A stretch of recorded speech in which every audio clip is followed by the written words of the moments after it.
ya luruslah kepada tujuan semula kita, menjadi wakil rakyat. Jangan jadi wakil rakyat, jadi pemborong juga. Mohon maaf, saya tidak usah sebut namanya.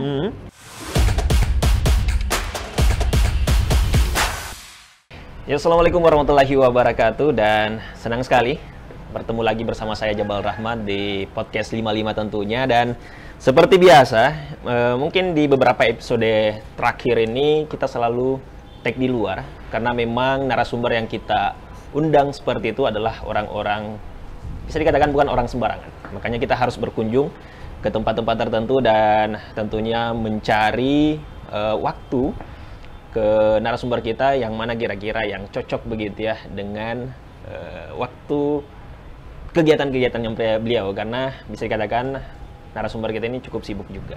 Dan seperti biasa ya, di sini podcast 55 akan selalu memberikan hasil diskusi seperti itu, yang artinya nanti outputnya bisa memberikan edukasi dan inspirasi untuk para pecinta podcast 55 ya. Dan jadi semoga setelah kita berbincang bersama dengan narasumber, di sini kita bisa melihat kira-kira bentuk inspirasi dan edukasi apa yang bisa kita petik dari hasil pembicaraan. Baik, saya tidak mau berlama-lama lagi karena di sini narasumber saya sudah hadir. Jadi mungkin sebelum beliau memperkenalkan diri lebih jauh, saya ingin memperkenalkan sedikit saja terkait dengan biodata beliau. Jadi narasumber saya pada sore hari ini, beliau merupakan anggota Dewan Perwakilan Rakyat Daerah Provinsi Sulawesi Selatan. Dan salah satu yang menarik juga adalah, meskipun beliau ini bisa dikatakan apa ya, kayak perempuan gitu, tapi mempunyai kekuatan untuk memberikan aspirasi, menyampaikan aspirasi masyarakat ke orang-orang yang mempunyai kebijakan tertentu. Dan tentunya sebentar kita akan mengetahui lebih lanjut terkait dengan bagaimana sih sebenarnya profil dan personal beliau lebih detail. Dan mungkin yang paling menarik adalah kira-kira bagaimana bentuk program kerja yang akan beliau lakukan selama menjabat sebagai anggota Dewan Provinsi Sulawesi Selatan. Baik, kita langsung sapa saja. Di sini sudah hadir Ibu Dr. Andi Hidayati. Nur Hidayati. Selamat sore Ibu, bagaimana kabarnya? Alhamdulillah, baik di Jamal, sehat. Baik ya, Alhamdulillah. Nama panggilannya Bu? Bisa? Saya lebih akrab dipanggil Ibu Eti. Ibu Eti, Ya. Oke, baik Ibu Eti. Ini sebenarnya suatu kebanggaan. Kita sebagai teman tim 55 TV mengucapkan terima kasih banyak karena sudah artinya meluangkan waktu untuk menyambut kita agar bisa memberikan apa ya, diskusi-diskusi begitu. Dan tentunya hasil diskusinya ini kita yakini bahwa sangat bermanfaat untuk orang di luar sana. Baik, mungkin sebelum kita berbicara lebih lanjut, alangkah baiknya mungkin Ibu Eti sedikit memperkenalkan diri, karena mungkin masih banyak yang belum tahu dan tentunya pasti sangat penasaran siapa sih sebenarnya narasumber podcast 55 pada sore hari ini. Oke, Assalamualaikum pemirsa Broadcast 55. Perkenalkan, nama saya Andi Nur Hidayati Zainuddin, lebih akrab dipanggil Ibu Andi Eti. Sehari-hari saya duduk di Komisi D DPRD Sulawesi Selatan, membidangi infrastruktur, jalan, jembatan, pengairan, dan perhubungan. Selain itu saya juga mempunyai beberapa tanggung jawab dalam organisasi kami, yaitu menjadi Wakil Ketua DPW P3 Sulawesi Selatan. Kemudian kami juga adalah Ketua Wanita Persatuan Pembangunan Provinsi Sulawesi Selatan. Saya juga adalah baru-baru saja ini minggu lalu menjadi Ketua Forum Pemberdayaan Perempuan Indonesia Sulawesi Selatan. Dan terakhir saya juga ini adalah di daerah, kebetulan sambil dari Dapil Sopeng Wajo. Saya juga adalah penasihat BKMT Kabupaten Sopeng dan juga Ketua LSM Pemerhati Perempuan dan Anak Kabupaten Sopeng. Wow, luar biasa loh Bu. Luar biasa, sangat banyak juga ya. Banyak juga, banyak juga kegiatan dan jabatan-jabatan yang Ibu Eti emban hingga saat ini. Ini menarik untuk kita kupas karena jarang-jarang ada perempuan yang artinya kan biasanya itu perempuan itu lebih banyak di rumah. Tapi ini kalau misalnya kita lihat Ibu Eti lebih aktif di luar itu. Nah, itu sebentar saya mau tanyakan Bu, tapi kita untuk yang pertama saya mau lebih mengupas dulu terkait dengan personal Bu Eti. Terkait dengan masa kecilnya. Sebenarnya ini Bu Eti hidup di lingkungan yang seperti apa sih Bu? Terus terang saya ini sebenarnya termasuk korban pernikahan dini. Saya menikah umur 17 tahun. Karena cita-cita saya sangat besar, mohon maaf kemarin itu ya dalam tanda kutip keadaan ekonomi keluarga kurang beruntung dibandingkan orang lain. Ya, satu-satunya cara adalah untuk melepaskan diri dari orang tua dan supaya kita bisa lebih free dan lebih mudah untuk aktualisasi diri. Saya SMA kelas 3 saya menikah, kemudian tapi saya bersyukur kepada Allah dapat suami yang betul-betul sekaligus menjadi ayah, sekaligus menjadi partner, sekaligus menjadi suhu bagi saya sendiri. Sehingga dialah membuat saya selesai sampai S2.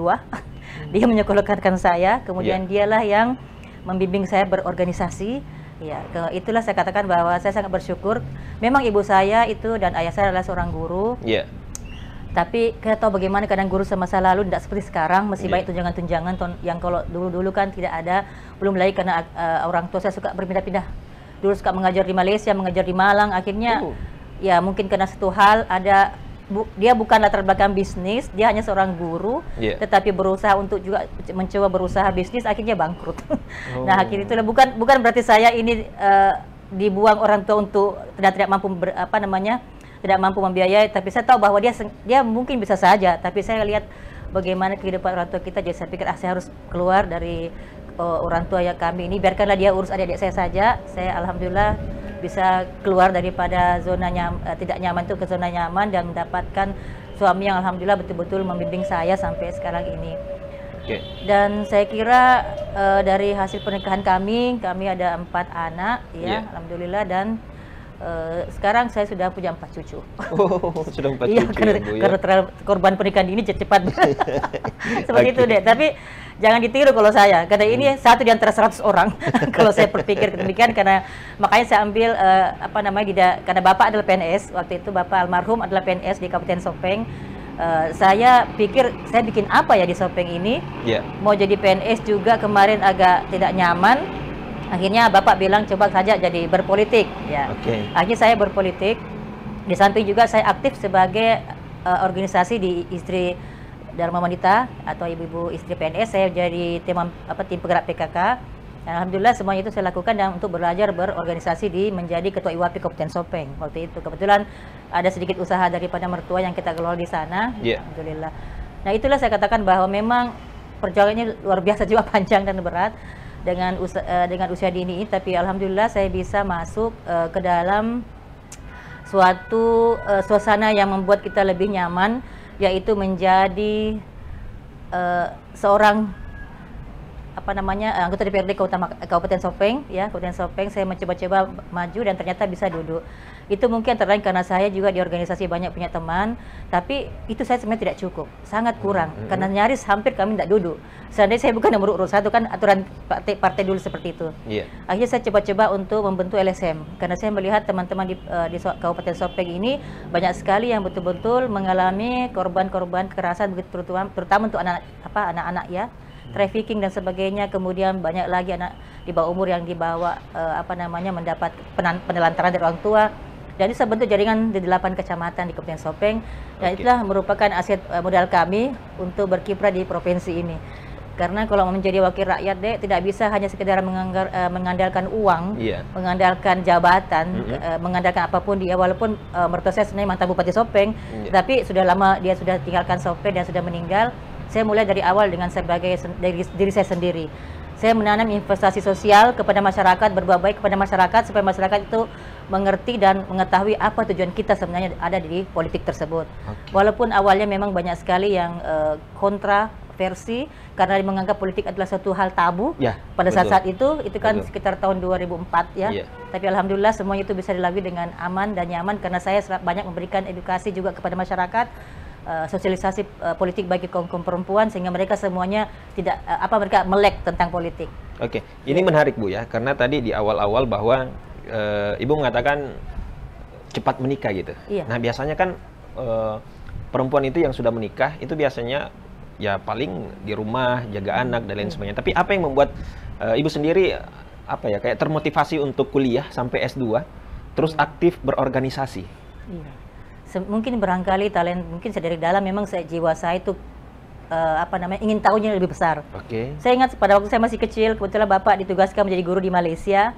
Waktu itu makanya saya heran kenapa sekarang pendidikan kita sangat jauh terbelakang dibandingkan Malaysia, padahal guru-guru kita dulu diekspor ke sana. Sekarang kita terbelakang, tapi mudah-mudahan it's no problem, bukan kita bicarakan hari ini. Saya merasa bahwa di sana itu kan saya nangis. Saya masih ingat baru 3 tahun nangis mau sekolah. Memang itu keinginan tahuan saya untuk satu hal, saya ingin bersosialisasi, saya mau punya teman, saya mau punya pengalaman, dan itu semua yang membuat saya termotivasi untuk selalu mau belajar. Dan alhamdulillah ini juga S3 terakhir ini hanya karena saya pikir kalau cuma DPRD saja gini siapa tahu tidak duduk. Lebih baik saya jadi ambil S3 supaya bisa mengajar. Kalau misalnya kan semua itu harus diprediksi. Nggak boleh kita siap untuk menang, tapi kita juga harus siap untuk kalah. Betul. Tapi alhamdulillah Tuhan masih berikan kesempatan kedua di DPRD Provinsi Sulawesi Selatan. Akhirnya saya jadikan saja sebagai cadangan kalau memang ada yang memberikan kami jadi pemateri atau apa di tingkat provinsi maupun di tingkat kabupaten kota. Gitu. Oke, ini menarik ya karena sebelum Ibu duduk di tingkat provinsi kan di kabupaten terlebih dahulu. Iya. Nah, itu di awal artinya masuk di dunia politik, apa yang Ibu rasakan? Apakah merasa bahwa kan kebanyakan orang bilang itu politik kejam? Iya. Kadang hari ini kita teman, besok kita jadi lawan gitu. Iya. Apakah itu juga dirasakan dan bagaimana Ibu menyikapi hal-hal yang seperti itu? Sebenarnya dengan masuknya saya di politik pada awal di DPRD Kabupaten Sopeng itu membuat mata saya terbuka lebar. Oh, inilah yang terjadi rupanya.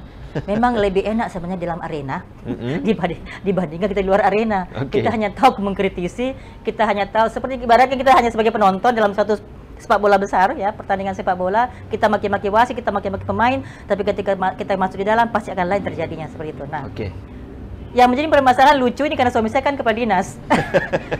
Dia selalu jadi sasaran bupati kalau saya bicara bicara terbuka, bicara seperti ini karena memang seperti itu apa adanya. Mereka memang tidak berjalan seperti apa yang saya harapkan. Belanja pegawai jauh lebih besar dibandingkan belanja publik. Kan itu tidak bagus. Ya, saya bilang sama suami saya, tapi dia tidak marah sama saya, tidak apa-apa, lanjut saja, tidak apa-apa. Dia memang luar biasa. Jarang orang punya tanggung jawabnya karena memang dia sudah welcome saya masuk, dia restui saya masuk politik. Jadi inilah saya banyak belajar. Akhirnya teman-teman juga mensupport saya. Ya alhamdulillah sampai seperti ini. Jadi rupanya saya merasa bahwa inilah dunia saya. Saya sangat menikmati dan merasa menjadi orang betul-betul dibutuhkan oleh masyarakat ketika masyarakat membutuhkan informasi, membutuhkan anggaran-anggaran tertentu untuk diperjuangkan, tapi tidak ada orang yang kadang, maaf, saya bukan mengatakan diri saya bahwa saya hebat, tidak. Saya hanya mungkin lebih kepada peduli, ya, mungkin kepada sangat peduli dan merasa berbahagia luar biasa ketika saya bisa membantu seseorang. Itu memang saya suka prinsip sejak saya masih muda sampai sekarang ini. Sampai sekarang, Bu. Dan akhirnya bisa membantu orang banyak ya. Dengan menyalurkan aspirasi mungkin. Iya. Ya. Ada seninya. Ada seninya iya, gitu. Karena nggak gampang. Ini kan kita 85 orang kita DPR Sulsel dengan anggaran cuma sekitar 10 triliun itu sangat sedikit sekali karena belanja pegawai kan tetap 60%. 40% inilah kita semua berlomba-lomba. Pada waktu pembahasan itulah situ muncul bagaimana kita memberikan argumentasi, bagaimana kita bisa melakukan pendekatan kepada gubernur ya dalam hal ini, kepada kepala dinas dan sebagainya. Kita punya strategi khusus dan ini ada seninya. Tidak semua orang bisa tahu. Betul. Itu tergantung dari strategi ya, Bu ya. Itu dia.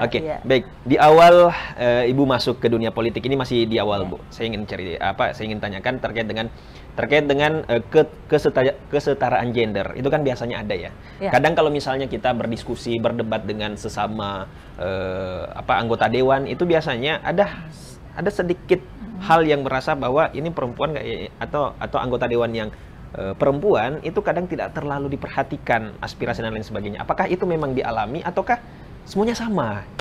Saya rasa tidak juga. Alhamdulillah ini salah satunya DPRD Sulawesi Selatan yang perempuannya 30%. Sesuai dengan keterwakilan yang diamanahkan ya dalam undang-undang politik kita bahwa harus sebaiknya 30%, dan itu alhamdulillah 29,999 jadi sama 30% lah.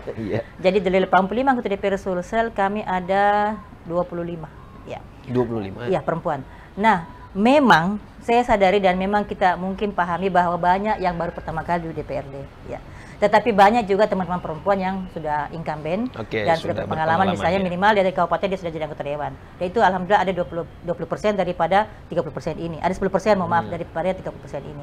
Tetapi walaupun bisa menyuarakan teman laki-laki baik kok. Mereka berikan kita kesempatan, tapi memang beda pemain laki-laki daripada perempuan.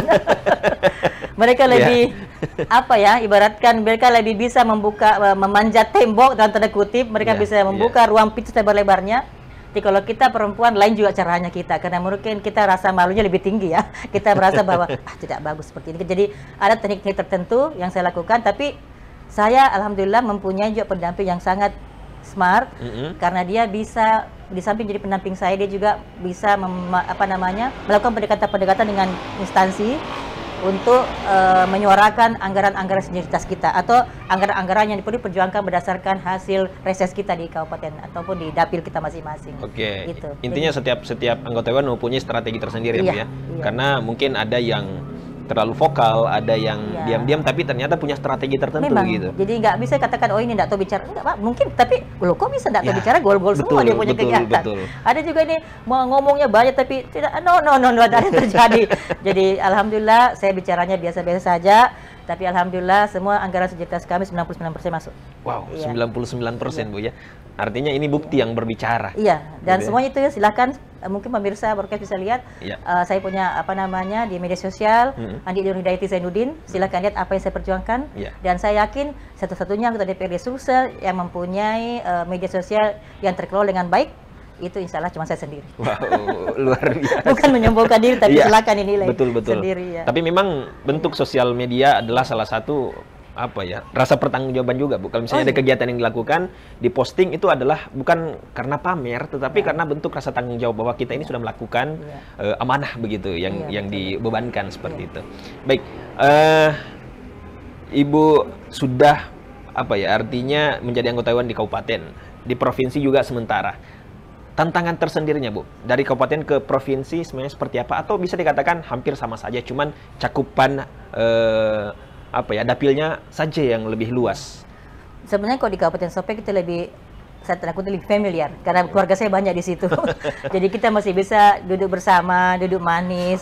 Mungkin bahkan saya masih bisa lah melakukan pendekatan-pendekatan lebih jauh, lebih sederhana dan lebih humanis. Tapi kalau di provinsi kan berbagai macam orang, ya mungkin lebih berat lagi kalau DPR RI ya. Di provinsi jauh lebih karena beragam ada latar belakang bupati, latar belakang pengusaha, latar belakang mungkin dia adalah seorang akademis dan sebagainya. Jadi kita harus pandai-pandai juga mengelola talenta kita untuk mengambil hati mereka semua. Karena kalau di politik itu kan terkadang kita tidak tahu yang mana teman, yang mana lawan. Betul. Di depan kita semua sama saja, ini orang benci sama kita, tapi kok ketawanya. Ya itulah di politik. Jadi tapi saya lebih senang sebenarnya seperti ini, merendahkan diri, memberikan teman-teman apresiasi teman-teman pendapat-pendapatnya juga, tapi ketika sudah bicara tentang ketetapan, maaf saya tidak bisa dibantu. Kayaknya di situ baru kelihatan, Bu ya, wah hebat juga ini, Bu. Tidak juga artinya ya alhamdulillah sih, artinya semua itu perlu dengan apapun strategi kita, kalau tidak ada doa dari Allah. Dan doa restu dari orang tua, jangan harap bisa semua sukses. Oke, baik. Ini pertanyaan saya lebih terkait dengan komisi yang Ibu emban sekarang. Itu mungkin ada beberapa orang di luar sana tidak mengetahui bagaimana proses pembagian komisinya, Bu. Tapi mungkin di sini mungkin bisa lebih dijelaskan. Kenapa? Contoh misalnya Ibu ditempatkan di komisi D. Kenapa tidak di komisi yang lain? Mungkin ada sedikit.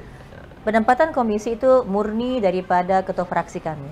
Memang saya baru 2 minggu lebih pindah di komisi D, membidangi infrastruktur, jalan, jembatan, dan pembangunan.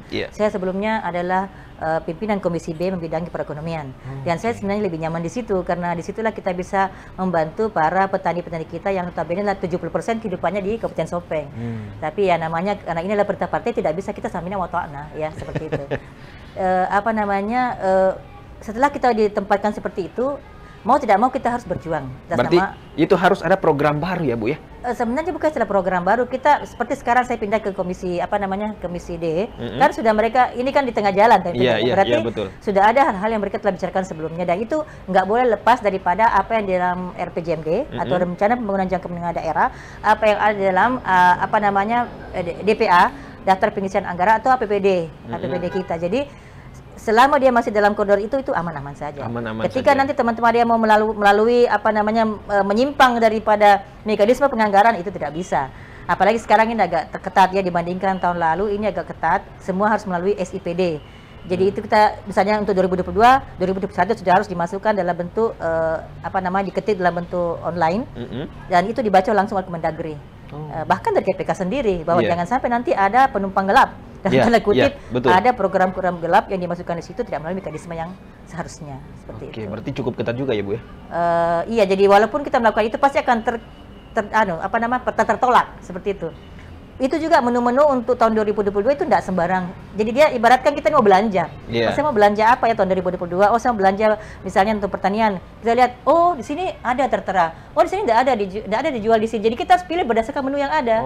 Jadi nggak boleh kita saya mau kasih masuk ini, mau kasih masuk itu, karena masing-masing mempunyai kewenangan dan tanggung jawab berbeda antara legislatif maupun eksekutif. Eksekutif ya. Oke, baik. Kalau misalnya kita lihat kondisi sekarang kan masih bisa dikatakan masih pandemi COVID-19, Bu. Mungkin sebelum adanya pandemi ini program aman-aman gitu ya. Kalau misalnya ada yang ingin dibuat, semua anggaran ada, tapi kemungkinan besar setelah adanya pandemi ini ada beberapa program yang dibatalkan. Ada program yang diubah haluannya untuk lebih ke penekanan COVID dan lain sebagainya. Nah, bagaimana tanggapan Ibu soal itu? Memang saya sangat sedih sekali 2 tahun ini belakang ini rekomposisi anggaran luar biasa. Karena ini perintah dari Kemendagri, perintah dari pusat ya. Kalau tidak dilakukan, itu berarti kita akan dikurangi dana alokasi khusus kita. Nah, seperti itu. Jadi sudah contoh tahun lalu kami sudah anggarkan untuk bantu UMKM ya. Sebelah ini aja dibantu.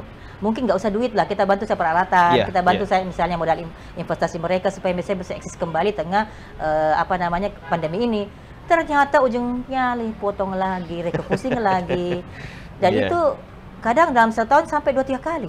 Dipotongnya, Bu. Refocusing itu apa istilahnya ya? Tapi yang korban ini adalah dinas-dinas instansi. Tapi kalau kita titip anggaran kami ke sana atau bukan anggaran, program kami ke sana, jadi dia terancam juga, Bu. Mohon maaf, Bu, terpaksa saya potong ini ke programnya Ibu karena ada perintah untuk refocusing karena ya kita tidak ada anggaran. Betul, seperti itu. Akhirnya itu yang buat saya kecewa selama ini. Tapi alhamdulillah di tengah-tengah kekecewaan kami juga ini ada berapa sih, mungkin tidak bisa secara hitung jari saja, dan mudah-mudahan tahun depan 2022 sudah bisa eksis kembali membantu UMKM yang ada di Sulawesi Selatan. Berarti memang sudah terdampak ya, Bu ya, semuanya terdampak ya, luar biasa. Termasuk dari teman-teman Dewan. Sampai perjalanan dinas kita. Perpres 33, makanya katakan COVID 33. Jadi dia Perda Sulsel itu ada perpres yang mengatur sampai perjalanan kami. Bayangkan ke Jakarta itu cuma 2 jutaan. Ke Jakarta. Kita baru masuk kami udah habis. Iya, betul. Apa yang mau jadi 2 juta? Tapi sudah kita banyak teman-teman lamanya sampai 6 bulan nggak mau jalan, tidak boleh gitu. Kita tidak boleh seperti itu ya. Jalan saja. Kita berdoa saya kepada Allah, mudah-mudahan nanti lama-lama ini akan bisa. Berarti lebih banyak nombongnya dong, Bu ya? Lebih banyak nombong, makanya kadang tidak mau pergi, teman-teman. Berarti memang semua terdampak, termasuk juga teman-teman Dewan ya, Bu, dan ya tentunya ini adalah masalah bersama sih sebenarnya. Bukan hanya di anggota Dewan saja, di instansi yang lain pun pasti seperti itu. Iya, seluruh Indonesia lah saya kira. Iya, seluruh Indonesia. Yang happy cuma DPR RI. Baik, kita lebih fokus ke bidang yang Ibu emban sekarang, Komisi D ya. Nah, itu kan di Komisi D itu ada beberapa bagian-bagian di dalamnya, dan tentunya itu kayaknya adalah bagian-bagian yang sentral untuk pembangunan, infrastruktur, dan lain sebagainya. Tapi kalau misalnya kita lihat, contoh misalnya tadi ada pemangkasan dan lain sebagainya, apakah kegiatan-kegiatan yang ada di bidang Ibu, yang tangani Ibu sekarang ini, apakah masih bisa berjalan dengan maksimal gitu? Artinya, ada beberapa yang bisa dimaksimalkan dan mungkin ada beberapa yang kita tunda karena mungkin tidak terlalu penting begitu untuk dilakukan sekarang. Memang sih, alhamdulillah kita baru saja 2 minggu lalu ini mengesahkan atau pembahasan per komisi. Memang sebelum jadi seperti ini, jadi kami mungkin lebih senang walaupun tetap dipotong istilahnya 1,6 triliun dana DAK di Provinsi Sulawesi Selatan dipotong 2022. Walaupun dipotong kita sudah siap. Jangan nanti sudah ada anggaran, sudah ada program, ada kegiatan, tiba-tiba dipotong, kan tidak nyaman. Kita seperti kita ini berbuat dusta lagi dengan masyarakat. Ada nih aku perjuangkan ternyata dipotong lagi. Misalnya. Tapi itu pernah Iya, 2 tahun yang lalu seperti itu. Mana nih proposalnya segini tinggi proposalnya Sulawesi Selatan? Tidak ada yang terrealisasi. Tidak ada terrealisasi. Untuk ada programnya Pak Presiden Pak Jokowi yang memakai itu. Aplikasi itu membantu UMKM. Kalau tidak salah 2,5 juta ya berapa per orang. Itu ada berapa kami bantu di provinsi di kabupaten kami. Itu sekitar 30-40 orang saya bantu. Hanya lewat aplikasi aja karena tahu gimana cara carikan uang. Tapi bagaimana menjelaskan dengan masyarakat di dapil Ibu terkait dengan itu? Contoh misalnya dia sudah senang nih karena sudah ada kegiatan yang akan dia dapatkan begitu, tapi tiba-tiba batal. Bagaimana cara menjelaskan ke mereka? Artinya ya tentu kita berikan pemahaman. Ya, sama saya tahu mereka kecewa dan saya tahu juga saya merasa tidak nyaman juga dengan ada itu. Tapi kita harus memberikan mereka pencerahan dan pemahaman bahwa inilah negara kita. Kita bersyukur masih bisa hidup. Apakah besok masih ada dapat gaji PNS? Saya juga tidak tahu. Apakah bagaimana? Jadi insya Allah teman-teman saya kira tidak sampai walaupun mereka dijanji dan kecewa, tapi setidaknya mereka bisa tetap exercise, tetap survive, dan mereka tetap percaya sama saya. Insya Allah mudah-mudahan tahun depan sudah bisa terrealisasi. Amin, amin. Iya. Dari dapil Ibu sendiri, sebenarnya program apa sih Bu yang bisa dikatakan sebagai andalan gitu atau unggulan yang ingin Ibu realisasikan ke dapil Ibu sendiri? Sebenarnya kalau untuk tahun 2022, alhamdulillah kan jalan provinsi ya yang kami perjuangkan di Kabupaten Sopeng itu kurang lebih hampir 99 miliar ya. Kemudian belum termasuk ada jembatan, irigasi irigasi, kemudian daerah irigasi beberapa di Kabupaten Sopeng yang kalau saya hitung-hitung sih sekitar kalau total dengan jalan itu ada 150 miliar 150 yang masuk ke Sopeng. miliar. Iya, jadi maksudnya alhamdulillah, artinya walaupun bukan cuma saya sendiri dapil Sopeng Wajo di komisi tersebut, tetapi setidak-tidaknya kami memberikan warna tersendiri komisi tersebut untuk berjuang walaupun orang lain marah. Karena saya pikir nggak bisa, ini daerah tengah ini merupakan ibaratkan sentra orang lalu lintas semua, mau kemana-mana kan semua harus lewat di situ ya. Jadi kalau tidak diperbaiki gimana? Betul. Itu. Jadi alhamdulillah dengan nyamannya datang reses menyampaikan seperti ini, mereka semua sudah happy. Iya, bahkan depan insya Allah akan. Tapi semoga terrealisasi Bu ya. Tidak ada lagi pemangkasan atau pengalihan program. Mudah-mudahan tidak lagi karena 1,6 triliun dipotong tadi. Jadi mereka sudah dari awal sudah bilang 1,6 triliun kupotong Oh alah, ya sudah tidak aja kita sudah tahu sehingga kita bisa menghemat atau kita sudah mengatur walaupun dengan keuangannya minim, bahwa segini aja yang bisa dilaksanakan, setidaknya kita sudah tahu, nggak ada lagi yang hal-hal yang bisa kita. Berarti kalau misalnya ada lagi pemotongan berarti sudah kelewatan Bu ya? Terlalu. Oke, baik. Tadi di awal selain Ibu menjadi menjadi seorang anggota dewan, aktif juga di beberapa organisasi. Itu ada beberapa organisasi tadi yang Ibu sebutkan itu kayaknya lumayan banyak juga. Itu bagaimana cara membagi waktu, Bu? Misalnya di dewan, di organisasi, di keluarga, itu bagaimana caranya? Iya, saya bersyukur karena anak saya sudah dewasa semua. Ya, nggak ada lagi yang perlu ada perhatian secara fisik ya. Anak-anak saya walaupun udah punya cucu, mereka semua mandiri, menantu saya mandiri. Ibu saya juga walaupun terkadang juga sangat mengkhawatirkan, dalam tanda kutip mengkhawatirkan fisik dan kesehatan saya, tapi saya juga terkadang sulit untuk menolak ya. Pada waktu ada kegiatan seperti ini, kegiatan partai ya, saya panggil juga teman-teman WPP saya ke sini, jadi kita bisa komunikasi. Saya panggil juga teman adik-adik untuk acara broadcast seperti ini supaya 3-in-1 jalan. Saya pergi lain misalnya perjalanan untuk contoh tadi perjalanan misalnya dinas ke satu titik, saya ikutkan lagi organisasi juga satu kali supaya jangan ada satu kegiatan hanya cuma satu doang, harus ada 1, 2 atau 3 yang ikut supaya sekalian semua terselesaikan seperti itu. Berarti memang bagaimana cara manajemen waktu lah. Iya, sebenarnya itu semua adalah lagu lama deh. Tidak ada cerita mati, ada orang bisa 100% mau terlalu diatur sedemikian, pasti ada di korban lah tanda kutip, tapi semua itu bisa diatur. Bagi saya bukan istilah korban, tapi terpending untuk sementara gitu.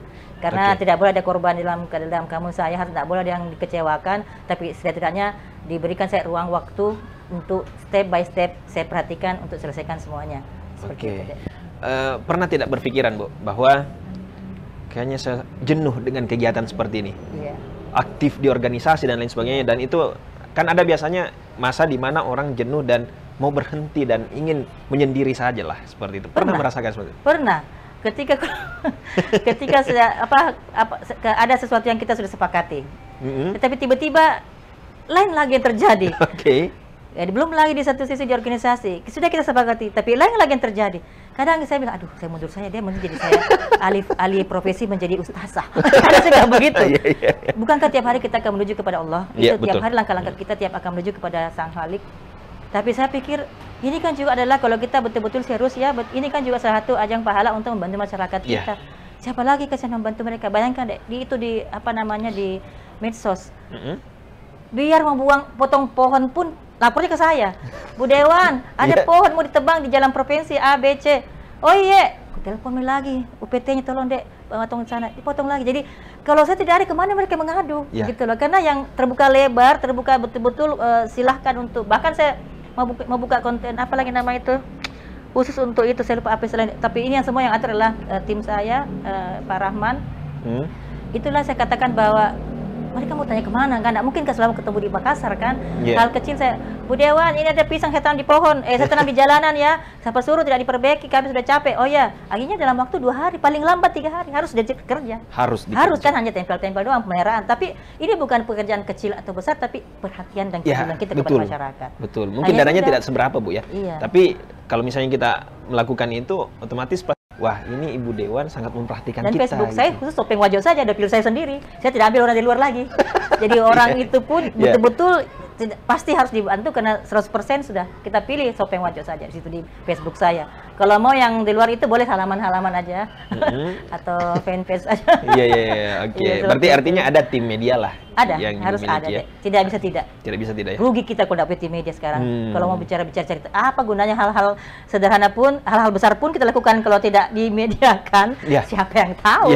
Iya, betul. Itu yang penting. Hal kecil pun saja. Saya berdiri, saya di pinggir jalan, saya foto. Wah, bagus ini Bu Dewan perhatikan jalan. Padahal kita mungkin cuma lewat, tapi memang sih ada yang perhatian. Oh ya, ternyata sudah bagus jalanan ini, alhamdulillah. Sudah masyarakat mengatakan, ih bagusnya 3 hari lalu mereka datang, 3 hari kemudian dia upload lagi bahwa sudah kerja. Berarti dia langsung image-nya ke saya bahwa itu cuma satu kata anggota dewan. Padahal semua kerja, cuma tidak ada yang menginformasikan kepada masyarakat. Betul. Ya, jadi memang sangat penting sekali Bu. Kalau misalnya kita lihat di zaman sekarang pun seperti itu ya. Apalagi sosial media kan banyak sekali dan itu bisa dimanfaatkan semuanya. Baik, terkait dengan godaan nih, ini penting juga Bu. Di dunia politik itu kan banyak hal-hal yang bisa membuat kita menyimpang, gitu ya. Bagaimana caranya Ibu sendiri untuk bisa memegang teguh prinsip bahwa saya harus betul-betul amanah gitu? Artinya begini deh, prinsip saya adalah anggota dewan ketika kita jadi wakil rakyat, ya luruslah kepada tujuan semula kita menjadi wakil rakyat. Jangan jadi wakil rakyat, jadi pemborong juga. Mohon maaf, saya tidak usah sebut namanya. Jadi saya memang kita diberikan di provinsi itu namanya anggaran sinergitas, itu sekitar 3M per orang, tapi bukan dalam bentuk uang, tapi dalam bentuk program. Silahkan masukkan di program sesuai dengan apa yang menjadi kebutuhan dinas, tapi juga berdasarkan hasil reses kami. Ya. Saya tidak pernah sekalipun injak nama dinas. Kita harus punya wibawa dong. Masa kita datang ke sana mengemis-ngemis sampai DPRD kita maki-maki, nanti kayak orang gila nih ya. Betul. Nggak bisa seperti itu. Jadi saya sampaikan, saya beruntung punya pendamping yang bisa memperhatikan. Dia semua yang selesaikan, saya tidak tahu apa-apa. Saya tugasku cari anggaran, kau tugas mencari kelompok, tugasmu bagi yang urus soal teknis di dinas. Jangan sama sekali saya pegang telepon, saya angkat telepon untuk bertelepon dinas, tidak boleh. Itu prinsip saya seperti itu. Kita harus betul-betul dalam rel, bukan berarti kita juga orang suci bersih, kita juga artinya manusia biasa, tapi jangan sampai kita terlalu vulgar di dalam di dalam tugas kita sebagai salah satu wakil rakyat, sehingga kita mendapat kecercaan daripada bukan cuma dari dinas tersebut, tapi masyarakat pendukung kita sendiri, bahkan dari partai kita. Gitu. Oke, berarti harus betul-betul punya ini ya Bu ya, wibawa gitu ya. Iya, kita bukan sok wibawa, tapi setidaknya bisa memegang teguh prinsip lah ya. Alhamdulillah, tidak pernah saya injak-injak, saya tidak pernah telepon semua beres semua. Saya cuma telepon pendamping saya, bagaimana sudah aman, tinggal ini yang belum. Oh ya, oke. Sudah. Jadi jangan sampai ada surat itu kan kalau disadap gimana? Ya, betul. Mungkin tidak ada kita keinginan. Saya kan tidak pernah minta uang sama, saya tidak pernah atur proyek. Misalnya jalan tani contoh. Ya sudah, kamu silakan ke dinas, minta sendiri kalau ada kau dapat. Terus terbuka siapapun yang dengarkan saya pada hari ini, jangan sekali-sekali kita menelpon dinas minta, tolong ya, saya mau tolong keluarga aku yang bekerja kok dong. Aduh basi. Memang kalau mau kau jadi wakil rakyat kok. Kalau kamu jadi pemborong. Jangan kedua-dua. Dan itu pelanggaran. Jangan double job lah. Jangan double job. Kalau mau ada orang, suruh mekanisme biasa dong ke dinas. Melalui tender atau kalau penunjukan langsung silakan bertemu dengan dinas. Jangan kita. Kalau saya kasih si A, bagaimana dengan si B? Saya kasih si C, marah si D. Mending kamu saya kesana aja, saya tidak pusing. Saya bisa mengurangi beban pikiran saya deh, seperti itu. Intinya aman, cari aman saja lah ya. Karena sekarang itu mungkin memang anggota dewan itu lebih banyak diperhatikan oleh bagian-bagian pemeriksa keuangan dan lain sebagainya. Oke, baik. Terkait dengan program Bu, mungkin ini pertanyaan kedua terakhir sebelum kita akhiri perbincangan kita. Terkait dengan program kedepannya, khususnya di bidang Ibu sendiri, ini apa saja yang akan dilakukan ke depannya? Untuk sementara di Komisi D, saya anggap sudah aman, karena program saya sudah jalan. Keinginan saya untuk memperbaiki jalan jembatan pengairan, alhamdulillah sudah terrealisasi. Jadi untuk yang ke depan ini, saya mengharapkan memperhatikan lagi kaum nelayan. Saya ingin memperhatikan lagi sedikit petani yang membantu dalam bentuk bantuan pupuk organik. Untuk nelayan, saya akan membantu mereka untuk mencari solusinya mereka terhadap permasalahan ikan sapu-sapu. Ini kan mungkin adik udah tahu, di Danau Tempe itu, di daerah Sopeng, Wajo, dan Sidrap, itu adalah ada makhluk namanya ikan sapu-sapu yang memakan semua komunitas, yang semua jenis-jenis ikan yang menjadi ciri khas dari satu daerah tersebut. Ini merupakan satu hal yang berbahaya bagi saya, dan ini program saya ke depan, bagaimana caranya membuat suatu semacam mesin sederhana untuk membuat tepung ikan. Jadi ikan ini jangan dibunuh, diambil saja untuk menjadi tepung ikan. Ternyata setelah diteliti oleh akademisi di Unhas dan di UMI, tinggi tingkat kalsiumnya, tinggi proteinnya. Jadi saya pikir lebih seperti itu. Mudah-mudahan tahun depan sudah bisa dianggarkan untuk kegiatan itu. Itu yang pertama. Yang kedua, saya juga organisasi saya mau perhatikan Forum Pemberdayaan Perempuan Indonesia ini. Insya Allah, karena ini baru kemarin dilantik, di Januari akan datang kami akan melakukan rapat kerja untuk membangun atau membuat jaring stunting. Kenapa saya katakan demikian? Stunting ini sangat banyak di Sulawesi Selatan, apalagi 2 tahun kemarin ini pandemi, banyak tidak keluar rumah. Jadi mereka hamil saja, tidak pernah berobat, tidak pernah kemana-mana. Akhirnya melahirkan anak yang kurang gizi. Atau anak yang bermasalah. Saya kira itu yang pertama. Kemudian bagaimana saya membentuk desa ataupun kelurahan percontohan smart, desa smart atau kelurahan smart. Smart dalam arti apa? Mereka bisa mengaji. Kelurahan, jangan sampai di kelurahan tersebut ada yang tidak bisa ngaji. Jangan-jangan kelurahan tersebut ada yang tidak bisa membaca. Kelurahan tersebut ada bisa berkomunikasi. Artinya minimal apapun yang mereka butuhkan, bukan berarti smart mereka harus sarjana, enggak. Tapi setidaknya mereka bisa melakukan hal-hal sederhana sehingga bisa meningkatkan pendapatannya sendiri di situ. Artinya bisa mandiri gitu. Bisa mandiri, ya. Jadi misalnya di sana kayaknya butuh dia bantuan misalnya keripik pisang contoh, misalnya kita bantu yuk, ayo karena kita. Jadi itu yang akan kami lakukan insya Allah 2022.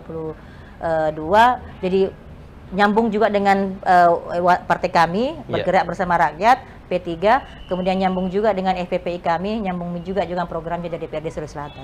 Saya suka begitu, jangan bikin satu, hanya ini lagi satu, aduh habis waktu dia, tak bisa. Intinya satu kegiatan bisa untuk semua organisasi gitu ya? Ya, tapi mungkin nanti bagaimana sistem teknisnya, itu terserah saya nanti. Ada strategi lagi nih. Oke, baik. Terakhir Bu, harapannya ke depan, khusus untuk Ibu sebagai anggota dewan, terus sebagai perwakilan perempuan, itu bisa juga. Terus sebagai individu sendiri gitu. Bagaimana harapannya ke depan untuk dari ketiga itu tadi? Kalau dari harapan kami sebagai anggota dewan, memang saya harapkan tadi bahwa DPR ini ke depan bisa lebih smart, bisa lebih terbuka kepada masyarakat. Karena kenapa sering ada demo datang ke sana, karena tidak ada komunikasi dan transparansi daripada apa yang dikerjakan kita selama ini. Memang ada media sosial juga dibentuk oleh DPRD provinsi, tapi tidak menarik kontennya. Nah, ini masukan nih. Ini masukan. Contoh, Ibu Ketua DPR nunjuk ini. So what? Apa sih kelebihannya di situ? Kan foto kita lihat itu gitu. Jadi saya mau membuat DPRD lebih bagus. Mudah-mudahan. Yang kedua, di periode kedua kan saya sekarang ini ya. Kemudian yang sebagai seorang perempuan, bagi teman-teman yang mau masuk politik jangan takut. Ya. Yang penting mulai sekarang, ini kan masih 2021 menuju 2022, masih ada waktu 2 tahun kita mempersiapkan diri. Intinya adalah perbaiki niat dulu dan menanam investasi sosial. Investasi sosial itu tidak perlu pakai uang, tetapi bagaimana setiap ada hal-hal yang dibutuhkan oleh di sekitar kita, di lingkungan kita saja, kita yang pertama membantu mereka. Itu saya dulu. Menjadi orang top di kampung kita dulu. Ini strategi loh. Iya, strategi. Dan ini untuk bocoran. Walaupun saya ingat sekali pada waktu di Sopeng ya, saya di Sopeng ada mengalami kekerasan istri tentara. Istri tentara, mohon maaf mungkin agak sedikit panjang. Dia maki-maki, "Kak, urusan apa kok urus rumah tangga saya? Kenapa kok saya pukul istri saya? Itu istri saya." Jadi saya katakan, gimana caranya 2-3 kali tidak mempan, saya telepon bosnya. Masih mau jadi anak bos saya atau berhenti? Jadi memang punya strategi. Akhirnya, Dek, maafkan Dek ya. Jadi memang artinya sekarang ini perlu banyak pendidikan politik bagi perempuan-perempuan kita, bagi laki-laki juga. Karena terkadang saya tuh tersinggung. Kalau perempuan dijangka pintar jika, kalau laki-laki tidak. Oh, saya tidak bisa seperti itu. Bahwa sama-sama lah diberi training bersama. Dan sebagai perempuan sebentar itu ya saya kira sama saja bahwa jangan selalu merasa bahwa kita tidak punya kelebihan. Jangan selalu merasa bahwa kita ini bukan siapa-siapa, tetapi selalulah bangga dengan apapun talenta yang kita miliki. Gailah semua apapun kemampuan kita miliki, sekecil apapun kemampuan kita, kalau kita gali dengan baik, insya Allah akan bisa berhasil di kemudian hari. Wow, luar biasa loh ya. Luar biasa harapan-harapannya. Dan tentunya tadi ada beberapa yang bisa saya petik, Bu, dari hasil diskusi kita, bahwa yang pertama, perempuan zaman sekarang itu bukan hanya sekedar tinggal di rumah dan mengurus keluarga, tapi bagaimana cara mengeksplor bakat-bakat mungkin yang dimiliki, dan mungkin ada minat yang diinginkan, misalnya kayak di politik, di pendidikan, dan lain sebagainya. Dan Ibu sekarang sudah S3, sudah aktif di organisasi, dan sebagai anggota Dewan Provinsi itu adalah pencapaian yang luar biasa. Dan semoga ini bisa menjadi inspirasi untuk para perempuan di luar sana, Bu, yang merasa bahwa yang merasa masih kayak lemah gitu dirinya, padahal sebenarnya ada power di dalamnya. Ya, semoga ini bisa memberikan motivasi untuk mereka. Terus yang kedua, terkait dengan terkait dengan bantuan-bantuan yang diberikan oleh atau program yang diberikan oleh Ibu sendiri terkait dengan bantuan untuk nelayan, kayak bagaimana cara menghasilkan sesuatu yang sebelumnya tidak menghasilkan, itu kan merupakan suatu dampak positif yang bisa meningkatkan kesejahteraan mereka juga. Nah, ini adalah salah satu bentuk positif juga nih yang harus kita kembangkan. Jadi ini mungkin bisa jadi pilot project, Bu. Bukan hanya di daerah sana saja, tetapi di dapil yang lain pun nih. Untuk anggota dewan yang menonton kita yang punya bahari yang cukup luas, itu bisa menjadi contoh bahwa ada hasil laut yang bisa dimanfaatkan untuk meningkatkan kesejahteraan orang-orang yang ada di sekitar situ. Dan saya yakin masih banyak sekali lagi inspirasi yang bisa kita dapatkan tadi, dan semoga para pecinta podcast 55 yang nonton kita pada hari ini itu semuanya melihat bahwa sosok perempuan yang menjadi narasumber di depan saya ini adalah orang hebat gitu. Yang artinya tidak mungkin ada sedikit hambatan, tantangan, tapi semuanya bisa dilalui dengan baik. Banyak berdoa kepada Allah. Intinya lebih hilangkan kesombongan, walaupun hanya sebesar biji sorghum. Itu yang paling penting tuh. Oke, baik, terima kasih banyak Ibu Dewan atas waktunya. Ini adalah suatu kesempatan yang sangat berharga buat kami, dan tentunya semoga ini bisa menjadi inspirasi untuk para perempuan di luar sana. Dan sekali lagi terima kasih, semoga program-programnya berjalan dengan lancar. Dan semua harapan-harapannya artinya inspirasi dari masyarakat yang diaspirasikan begitu bisa disalurkan dengan baik dan semua lancar. Insya Allah, tolong doanya semua dan masukkan kritikannya, silakan masuk di Facebook kami. Amin. Baik, terima kasih banyak sekali lagi Bu Dewan. Baik, pecinta podcast 55, itulah tadi perbincangan saya. Meskipun sangat singkat, tapi ada inti dari apa yang kami diskusikan tadi, dan semoga itu bisa bermanfaat untuk para pecinta podcast 55 dimanapun kalian berada. Akhir kata, saya Jabal Rahmat pamit undur diri. Assalamualaikum warahmatullahi wabarakatuh. Waalaikumsalam warahmatullahi wabarakatuh.